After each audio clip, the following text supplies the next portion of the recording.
Assalamualaikum warahmatullahi wabarakatuh. Alhamdulillah wassalatu wassalamu ala Rasulillah wa ala alihi wa sahbihi wa mawalah wa la hawla wa la quwata illa billahi wa ba'du. Alhamdulillah, segala puja dan puji hanya milik Allah Subhanahu wa taala. Di malam hari ini kembali kita bisa duduk untuk bertalabul ilmi lewat media Humairah Channel.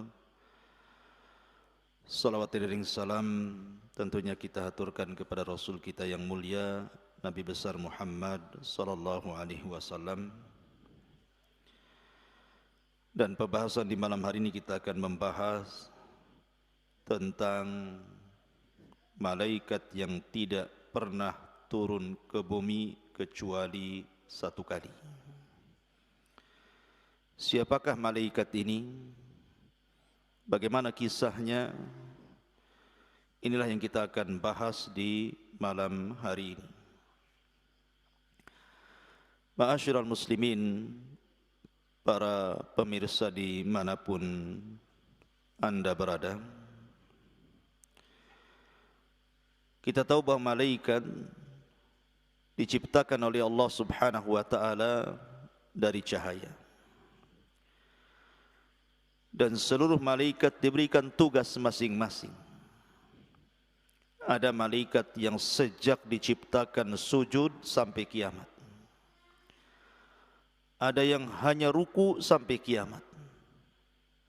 Ada malaikat yang bertasbih sampai kiamat. Tapi ada juga malaikat yang tugasnya jauh lebih mulia, seperti Jibril menurunkan wahyu, Mikail menurunkan hujan, dan begitu seterusnya. Tapi ada satu kisah, malaikat ini tidak pernah turun ke bumi kecuali satu kali.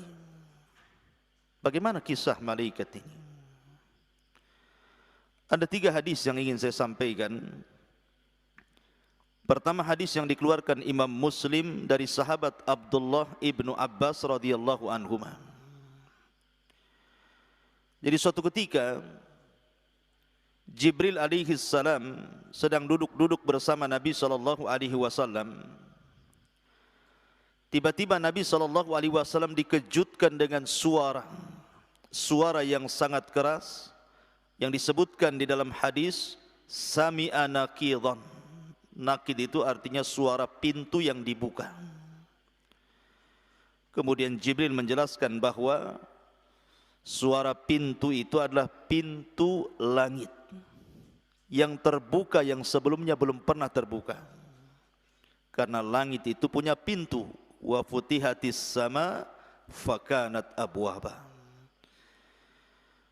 Nah, ketika pintu langit itu terbuka dan sebelumnya belum pernah pintu itu terbuka, Jibril memberitahu bahwa ada malaikat yang turun dari pintu itu dan tidak pernah turun sebelumnya kecuali hari itu. Kemudian malaikat ini datang menemui Jibril dan Rasul yang sedang duduk-duduk, kemudian mengucapkan salam. Kemudian dijawab.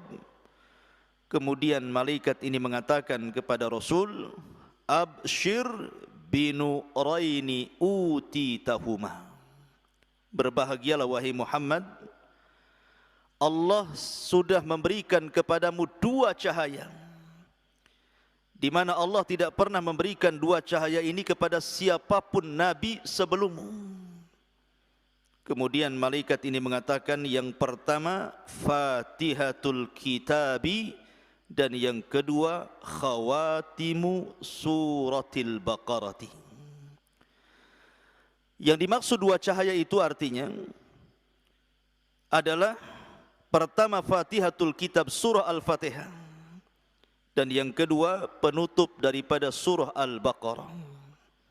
Karena siapa yang suka membaca 2 cahaya ini, maksudnya Fatihah dan akhir surah Al-Baqarah, maka Allah akan berikan cahaya pada wajahnya. Makanya disebut 2 cahaya. Dan dari sini menunjukkan bahwa hadis Sahih Muslim ini, bahwa malaikat ini belum pernah turun sebelumnya. Jadi malaikat ini diperintahkan Allah Subhanahu wa taala hanya untuk menyampaikan surah Al-Fatihah dan akhir surah Al-Baqarah. Karena kalau kita melihat tartib turunnya Al-Quran, kita tahu bahwa Al-Quran itu pertama yang turun surah Al-Alaq, kemudian yang kedua surah Al-Mudaththir, kemudian yang ketiga surah Al-Qalam, kemudian yang keempat surah Muzammil, kemudian yang kelima surah Al-Fatihah, yang keenam surah Lahab, kemudian surah-surah yang lainnya. Dan hadis ini menunjukkan tentang keutamaan surah Al-Fatihah, bahwa surat ini adalah satu-satunya surat yang diturunkan oleh Allah lewat malaikat yang belum pernah turun ke bumi kecuali satu kali. Makanya kenapa kemudian surah Al-Fatihah itu adalah seagung-agungnya surat di dalam Al-Quranul Karim. Bahkan isi Al-Quran ada pada surah Al-Fatihah. Kita tahu bahwa Al-Quran itu isinya sepertiga bicara tauhid, sepertiga bicara hukum-hukum fikih, dan sepertiganya bicara akhlak atau kisah-kisah para nabi. Dan di Al-Fatihah semua tergabung tiga-tiganya, baik tauhid, ibadah, ataupun akhlak. Kemudian yang kedua, akhir daripada surah Al-Baqarah juga memiliki keistimewaan. Karena siapa yang membaca akhir daripada surah Al-Baqarah setelah qiyamul lail dan witir, maka Allah akan jaga dari setiap keburukan. Ini hadis yang pertama. Hadis yang kedua adalah hadis Hudzaifah ibn Yaman radhiyallahu an,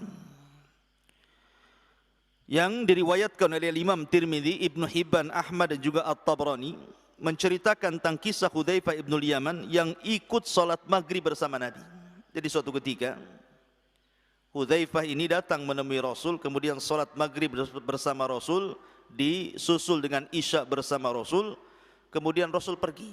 Hudzaifah membuntuti dari belakang. Kemudian tiba-tiba Rasul berhenti, kemudian berbicara. Tetapi Hudzaifah tidak tahu siapa yang diajak bicara Nabi.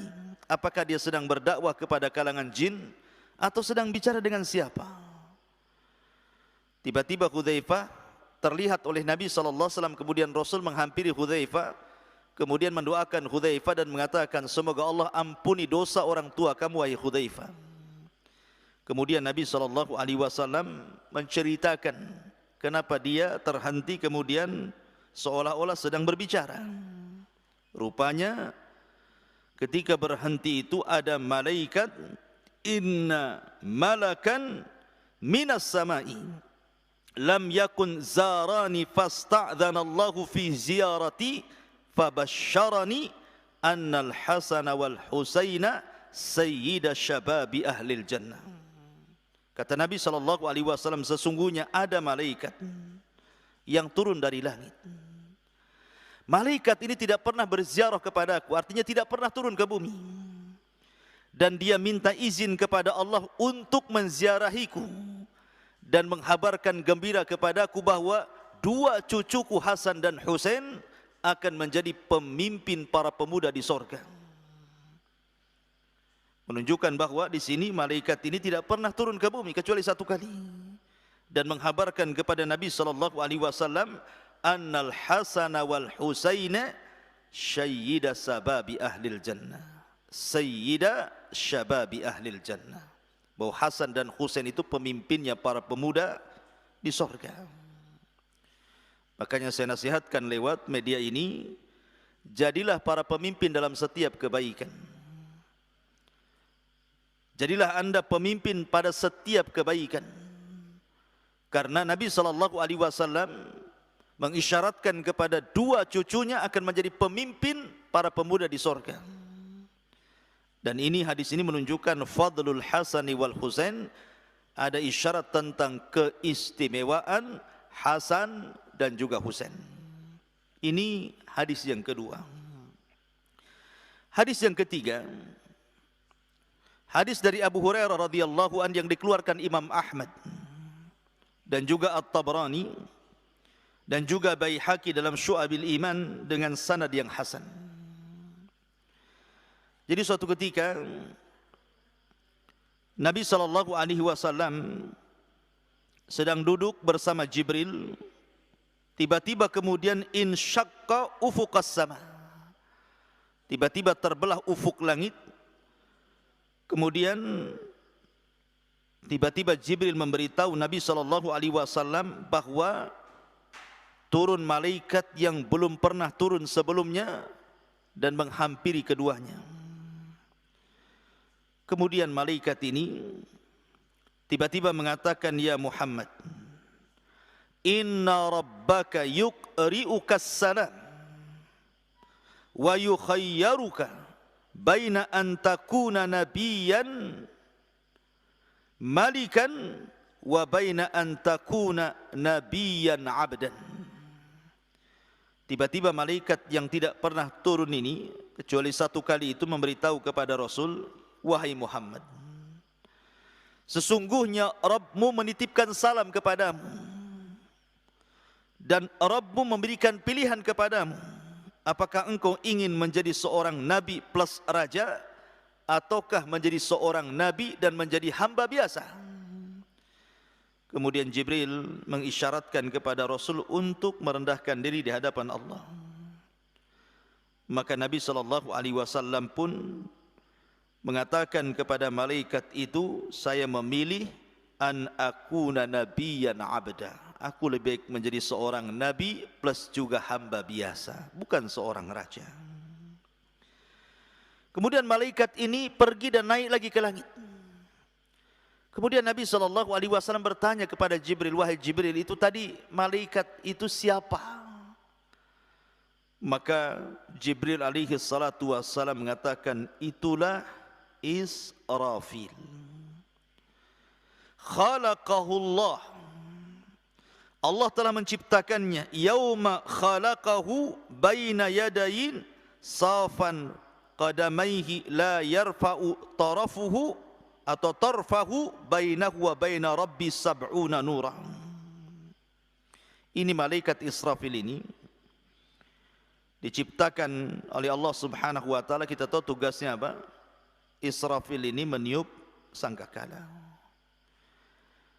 Dan sejak Nabi SAW diutus menjadi Nabi dan Rasul, disitulah mulailah Israfil meletakkan ujung sangkakala di mulutnya. Sampai-sampai ada kisah begini.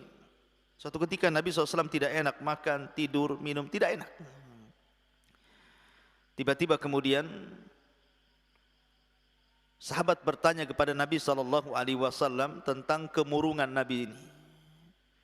Maka Rasul mengatakan, fakaifa un'am waqad iltaqamahu waqad iltaqama sahibul qarni qarnan. Bagaimana aku bisa merasakan nikmat, kata malaikat Nabi ini, sementara Israfil sudah meletakkan moncong trompetnya di mulutnya dan siap untuk meniup sangkakalanya. Makanya wajar Rasul mengatakan bahwa antara dia Rasul sallallahu alaihi wasallam dan hari kiamat itu seperti dua jari, kata Rasul, jari tengah dan jari telunjuk, karena dekatnya. Kenapa? Karena tidak ada nabi sepeninggal Nabi sallallahu alaihi wasallam. Inilah kisah tentang malaikat yang tidak pernah turun ke bumi dan hanya satu kali turun ke bumi di 3 riwayat yang saya baca. Mudah-mudahan ada manfaatnya. Subhanakallahumma bihamdika asyhadu an la ilaha illa anta astaghfiruka wa atubu ilaik. Allahu ta'ala a'lam. Assalamualaikum warahmatullahi wabarakatuh.